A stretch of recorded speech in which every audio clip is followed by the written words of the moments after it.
एक ठरवलं की जिद्द हारायची नाही. करत गेले काम, परत परत परत उभारत गेले. मग तोपर्यंत करोना आला. त्या काळातच माझ्या मुलगीचं लग्न झालं आणि घरात मुलगी बाळंतीण असताना सुद्धा मी CPR सारख्या हॉस्पिटलमध्ये मदतीसाठी जा, कुणाला ॲडमिट करायचं आहे, कुणाचं कोण गेलं आहे तिथं जा, म्हणजे काम हे करतच राहिले. नमस्कार, मी शुभांगी राजेंद्र साखरे, माहेरची शुभांगी बंडोपंत कापसे. कोल्हापूरच्या जवळच मल्हारपेठ म्हणून गाव आहे, तिथं माझं माहेर. सदन कुटुंबात मी जन्माला आलेली, जॉईंट फॅमिली होती आणि खूप चांगले माझं बालपण गेलं. पण एकत्र कुटुंब असल्यामुळं खूप रिस्ट्रिक्शन, खूप बंधनं होती आणि मला लहानपणापासून मी खोडकर, आगाऊ, शाळेत दंगेखोर, पण हुशारी होते. पण प्रवाहाच्या विरुद्ध पहिल्यापासून, म्हणजे कुणी काय सांगितली त्याच्या विरुद्ध जायचं हा स्वभाव, स्वतःचंच खरं करायचं. त्यामुळं घरातल्यांना माझा फार हे व्हायचं की काळजी वाटायची की ही पोरगीचं कसं होणार काय. गावाकडचे लोक असल्यामुळं 10वी झाल्यानंतर माझं लग्न ठरवलं. लग्न झालं. लग्नानंतर मला खरोखर सासरच्यांनी साथ दिली. सातारा जिल्ह्यातील दहिवडे गावात माझं लग्न झालं आणि तिथं मी पुढचं BCom शिक्षण पूर्ण केलं. 2001 साली मला मुलगी झाली आणि मी कोल्हापूरला शिफ्ट झालो. त्यानंतर मी 5-6 वर्ष जॉब करत होते. 2013-14पर्यंत जॉब, स्वतःचा व्यवसाय वगैरे करायचा प्रयत्न करून, पण मला बाहेर काहीतरी वेगळं करायचं हे पहिल्यापासून असं वाटत होतं की आपण काहीतरी वेगळं करायचं आहे. त्यामुळे त्या नोकरीत माझं मन रमलंच नाही. सकाळी 9ला जायचं, संध्याकाळी 9पर्यंत ऑफिस आणि मग घरी जायचं. म्हणजे मला माझ्या सुप्त गुणांना वाव देता येत नव्हता आणि मग ती खदखदसारखी मनाला लागून राहायची. मग मी स्वतःचा व्यवसाय सुरू केला. मोबाईलचं शॉप सुरू केलं. खूप हट्टाने ते पण सुरू केलं आणि तिथंही मी सकाळी 9 ते 9 दुकानातच. तिथंही माझं मन रमलं नाही. मग काय करायचं करून मग मी तेही बंद केलं. 2014 साली मी काहीतरी स्वतःसाठी करायचं म्हणून नोकरी सगळं बंद करून बाहेर पडले आणि थोड्या मैत्रिणींना जमवत गेले की मला काहीतरी वेगळं करायचं आहे. असं करत करत मला समाजकार्याची लहानपणापासून आवड, म्हणजे फॅमिलीतून तो एक वडिलांचा एक उपजत गुण आला आहे माझ्यात की कुणाच्याही मदतीला पळायचं, कुणाच्याही प्रत्येक अडचणीला उभं राहायचं आणि तो गुण असं काहीतरी करावं म्हणून बाहेर पडले घरातून. आणि मग थोड्या मैत्रिणी जमवत गेले, ओळखी वाढवत गेले. मग मनात आले की आपण काहीतरी अशी संस्था सुरू करू की ज्याच्यातून महिलांना आपण काहीतरी आनंद देता येईल किंवा महिलांना मदत करता येईल. मग मी 2015 साली हा निर्णय घेऊन थोड्या महिलांना एकत्र करून एक संस्थेची स्थापना केली, लगोरी बहुउद्देशीय संस्था. खूप त्रास झाला इथंपर्यंत येण्यासाठी. मला खूप स्ट्रगल केलं. त्या संस्था जशी सुरू केली तसे माझे विरोधक वाढले. काही लोकांना की हीच पुढं, हीच का सगळीकडं, अशा खूप त्रास झाला. जशी लगोरी नाव देण्याचं कारण की मग ती मी एकावर एक सगळ्या मैत्रिणी जोडत गेले, रचत गेले, कोणतरी येऊन ते पाडत गेलं, सारखी भांडणं होत गेली. तरी एक ठरवलं की जिद्द हारायची नाही. करत गेले काम, परत परत परत उभारत गेले. मग तोपर्यंत करोना आला. त्या काळातच माझ्या मुलगीचं लग्न झालं आणि घरात मुलगी बाळंतीण असताना सुद्धा मी CPR सारख्या हॉस्पिटलमध्ये मदतीसाठी जा, कुणाला ॲडमिट करायचं आहे, कुणाचं कोण गेलं आहे तिथं जा, म्हणजे काम हे करतच राहिले. आणि ते घरातल्यांचा तेव्हा विरोध होता की तू, म्हणजे करोना आहे बाहेर आणि घरात बाळंतीण आहे, छोटं बेबी आहे, तू असं करू नकोस.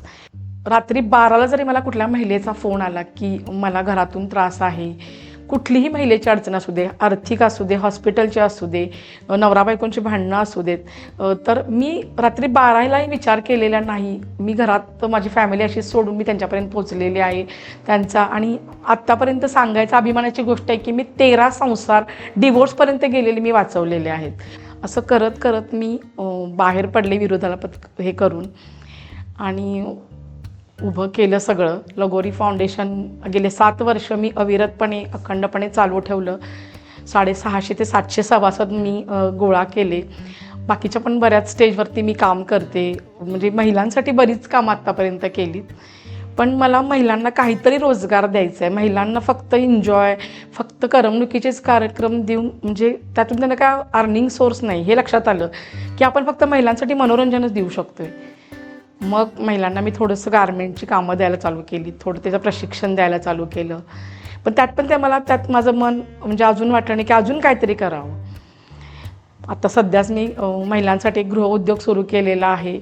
अगदी जुन्या सुप्त झालेल्या गारवा किंवा लग्नाच्या ह्याच्यात तिथं काय जे हळदीला वगैरे जे लागते पदार्थ, जुने जे हे झाले पुरणपोळी, भाकरी, आंबील, या गोष्टी आता आम्ही महिलांना पुरवतो. म्हणजे कोल्हापूरमध्ये ज्या ठिकाणी गारवा लागणार आहे, स्लॅबच्या वेळेला लागतो किंवा लग्नाच्या कार्याला लागतो, तर आमच्याकडे ऑर्डर देतात. माझ्याकडे बऱ्याच 25-30 महिला ज्या आहेत त्या गोष्टी मला तयार करून देतात. 1-1.5 महिना झाला मी सुरू केला, पण खूप चांगला प्रतिसाद आहे. आत्तापर्यंत महिलांसाठी बरंच काम केले, पण महिलांना उद्योग देण्यासाठी मी आता पहिल्यांदाच उतरली आहे आणि बऱ्यापैकी महिलांना मी याच्यातून काम देत आहे. 2015ला जो हा प्रवास सुरू केला की महिलांसाठी काहीतरी करायचं आहे, आत्तापर्यंत मला खूप अडचणी आल्या. अगदी जवळच्या लोकांनी, जवळच्या मैत्रिणींनी खूप त्रास दिला. खूप वेळा मी खचले की नाही, मला आता मी करू शकत नाही.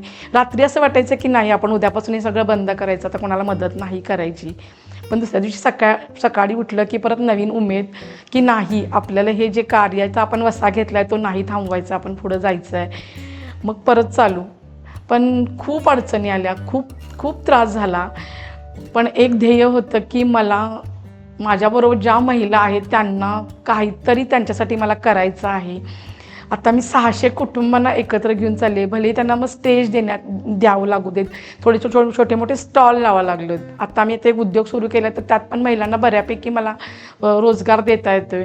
ह्या सगळ्या गोष्टी मला करता येतात. तर त्यासाठी मला खूप त्रास सहन करावा लागला. पण मला माझ्या ध्येयापर्यंत, माझं ध्येय जे आहे त्याच्यापर्यंत पोचण्यासाठी खूप मोठ बांधावी लागली.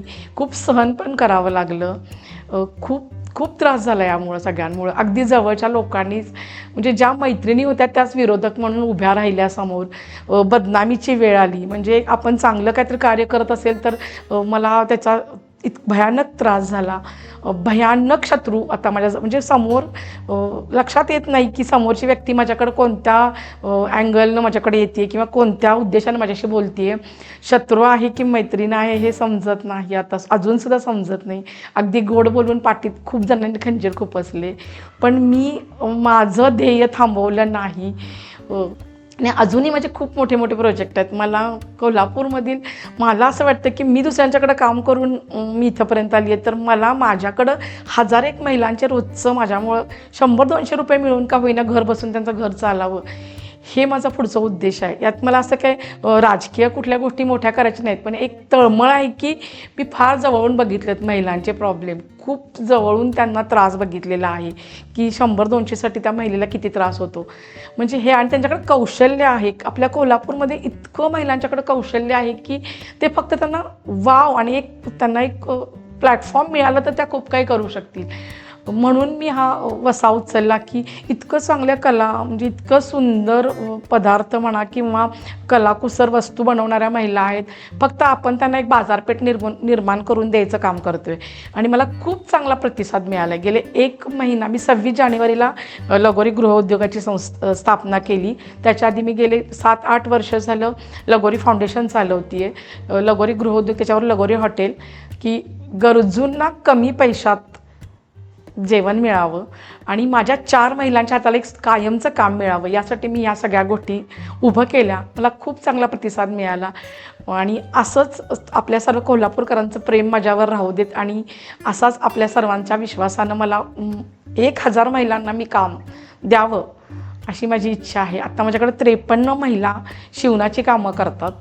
25-1 महिलांना मी म्हणजे लाडू बनवणे, पुरणपोळी बनवणे, ही कामं ही रोज नसतात, पण ठीक आहे की आठवड्यातून 1-2दा त्यांना हे काम मिळते की त्यांच्या हाताला थोडासा पैसा मिळतो आहे. म्हणजे ईश्वरचरणी माझी अशी प्रार्थना आहे की माझ्या महिलांच्या त्याला रोज काम मिळावं, त्यांनी रोज चांगले पैसे कमवावे आणि लगोरी फाउंडेशन, लगोरी उद्योग ह्याची महाराष्ट्रभर किंवा भारतभर चांगली ओळख व्हावी, हा माझा कायम प्रयत्न असेल. त्यासाठी मी कायम कष्ट करायची माझी तयारी आहे. माझा मैत्रिणींना हाच संदेश असेल की आपल्या जवळचीच लोक आपले पाय ओढत असतात, आपण पुढं चाललं की आपल्या मनाचं खच्चीकरण करत असतात, पण त्या सगळ्या गोष्टींना जर आपण मनात जागा दिलं तर आपण कधीच मोठं होऊ शकणार नाही.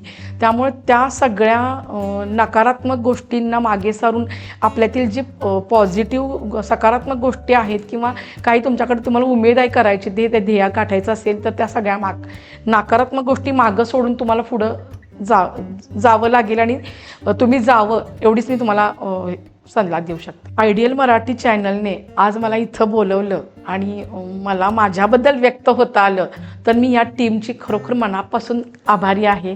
धन्यवाद. असेच प्रेरणादायी व्हिडिओज पाहण्यासाठी चॅनलला सबस्क्राईब करा आणि त्यासमोरील बेल आयकॉनवर देखील क्लिक करा.